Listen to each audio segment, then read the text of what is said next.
सबसे बड़ा मिसकंसेप्शन जो हमें स्कूल में पढ़ाया गया था वो ये था कि सन बिल्कुल स्टिल है और बाकी प्लैनेट्स उसके अराउंड घूमते हैं।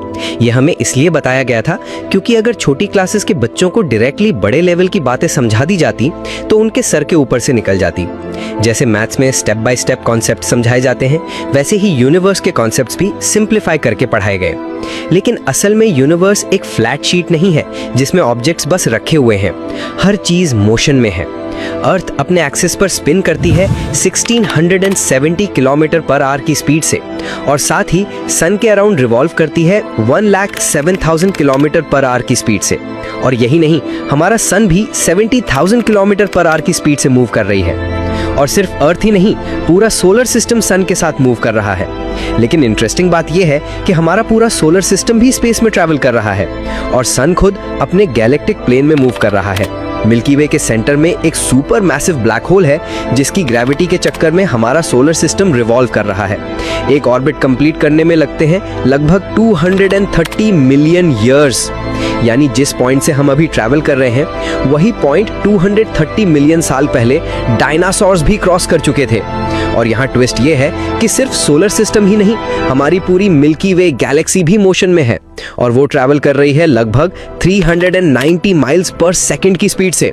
मतलब जब से आपने ये वीडियो देखना शुरू किया है तब तक हम यूनिवर्स में 93,600 माइल्स यानी 1.5 लाख किलोमीटर ट्रैवल कर चुके हैं।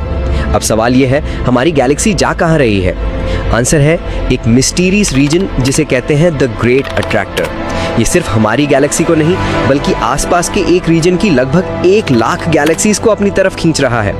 ये रीजन तकरीबन 500 मिलियन लाइट ईयर्स तक स्प्रेड है। साइंटिस्ट ने इसे ग्रेट अट्रैक्टर नाम दिया है, लेकिन अभी तक किसी को नहीं पता कि ये असल में है क्या।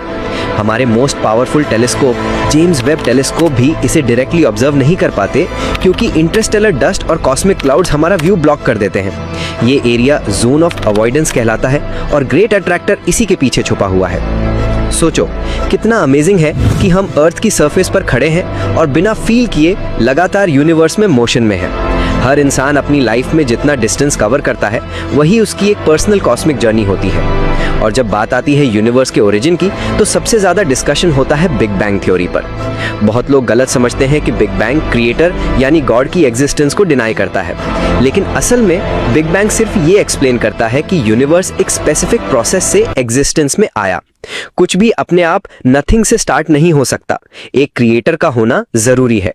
इसका मतलब बिग बैंग गॉड को डिनाई नहीं करता बल्कि ये बताता है कि यूनिवर्स एक प्लान्ड प्रोसेस के थ्रू बना।